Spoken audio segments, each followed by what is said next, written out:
Most individuals recognize that money often triggers emotional responses, yet few grasp that these emotions frequently lead to poor decision-making.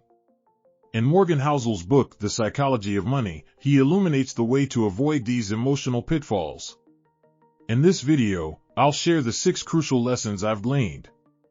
By the video's end, I hope you'll be more in control of your emotions. Let's begin.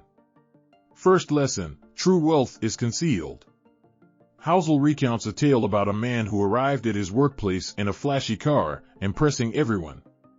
However, a week later, he appeared in an old, battered car. It was revealed that he had incurred a significant dent in his finances to buy the fancy car. When faced with financial struggles, he had to sell it. This illustrates a crucial point. People often judge others' wealth by external displays, like expensive cars. However, such displays do not equate to true wealth. If that same person saved the money instead of spending it on luxuries, they would actually possess substantial wealth, which is having funds available for practical use. While there's nothing inherently wrong with enjoying lavish items if you can afford them, desiring to appear rich rather than genuinely being affluent can quickly deplete your resources, especially if you spend money solely to impress others. Lesson number 2: money buys freedom. We've all heard the saying that money can't buy happiness, and while opinions on this differ, it's widely agreed that money can provide something even more valuable: the ability to dictate how we spend our time. This freedom, more significant than our salary or job status, allows us to pursue what we desire, with whom we desire, whenever we wish. It's a profound source of happiness, a privilege attainable when we are financially well off.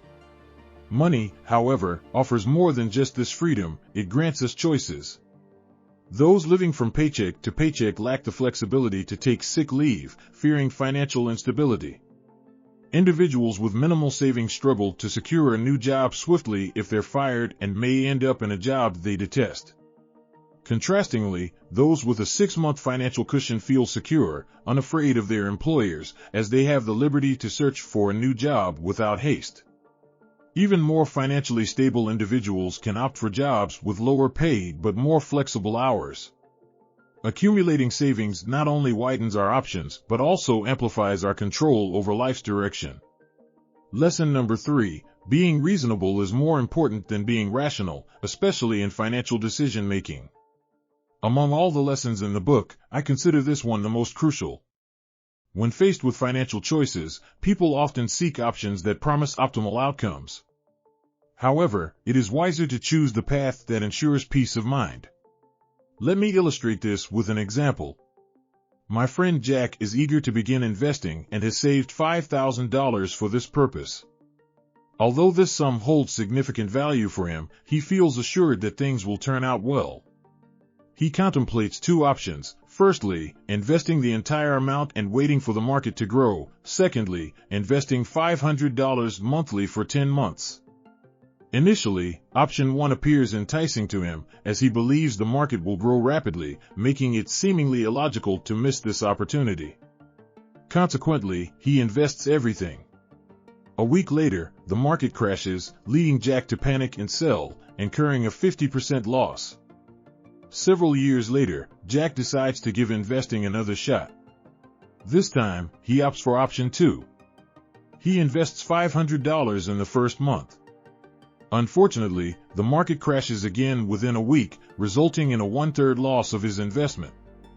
However, Jack remains unperturbed.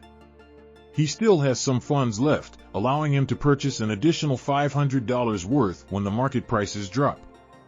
During market upswings, he makes profits, and during downturns, he buys more at reduced prices. In his perspective, this approach represents a win-win situation. He acknowledges that he might not be maximizing his profits, yet he now enjoys peaceful sleep, which he considers far more valuable. Lesson number 4: nothing is free. Every investment carries a hidden cost, and surprisingly, it's not a financial one, as one might assume. Instead, it's an emotional toll, encompassing feelings like fear, doubt, or stress. The challenge lies in the fact that we often remain unaware of these emotions until it's time to face their consequences. Rather than viewing these emotions as a necessary fee for the benefit of investing, we tend to perceive them as penalties, leading to resentment. The key is to understand the emotional cost associated with each investment and be prepared to accept it when the time comes. To illustrate, consider my friend Matt, who purchased Bitcoin for $7,500 some years ago. Initially optimistic, Matt watched his investment double to $15,000, only to see it plummet to $2,500 over the next year. Each fluctuation caused Matt considerable distress, making him question his decisions and contemplate selling. Despite these challenges, he persevered. After 3 years, Bitcoin gradually rebounded, reaching a new high of $55,000, boosting Matt's confidence. While his investment appeared straightforward in hindsight, the emotional toll he endured was significant and unexpected.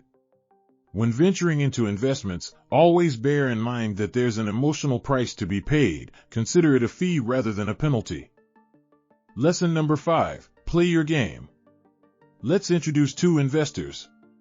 The first individual is a father with a stable job, aiming to invest his savings strategically for future wealth accumulation. We'll refer to him as the long-term investor. On the other side, there's a man in his mid-20s, recently employed and with plenty of free time to monitor financial markets. He engages in daily trading to make extra money, earning him the title of the short-term investor. The short-term investor is drawn to rapidly growing stocks, often making quick profits by purchasing and selling at higher prices within hours.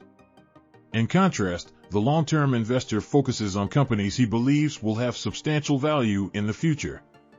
Interestingly, these companies often overlap with the choices made by the short-term investor. Both investors contribute to a rising trend, attracting more participants until the trend eventually collapses. The short-term investor exits the market before the crash, safeguarding his investments. However, the long-term investor, who doesn't plan to sell quickly, endures losses. This scenario is common in real-life situations. Popular stocks entice more day traders, causing prices to soar. Mid- and long-term investors are lured by this success and overlook the fact that others are playing a different game. When the market crashes, they regret their decisions. However, this doesn't necessarily mean they made a mistake. In the grand scheme, they are likely to profit, but in the short term, they experience emotional setbacks, the fee discussed in the previous lesson. Hence, it's crucial to be cautious about the advice you receive, as others might not be playing the same investment game as you. Lesson number 6. Room for mistakes. Take my friend Rick, for instance. He was never careful with his money, splurging on trips and alcohol, neglecting to save. When Bitcoin's value surged, he invested $1,000. Despite initial struggles, Bitcoin eventually multiplied by 5. When I inquired about his investment, expecting significant profits, Rick revealed he had to sell it for half its value to buy a motorcycle, lacking savings. Unforeseen circumstances underscore the need for financial flexibility. If you believe a 6-month emergency fund suffices, consider extending it to 9, anticipating the unexpected. Similarly, if you're saving for a home, set aside an extra $20 monthly. Housing costs might rise, making early saving advantageous. Being prepared ensures you avoid frustration, emphasizing the importance of a safety buffer. Thanks for watching. If you found this information beneficial, we appreciate your support for our channel. Kindly show your support by liking, subscribing, and turning on notifications for the next video. Bye.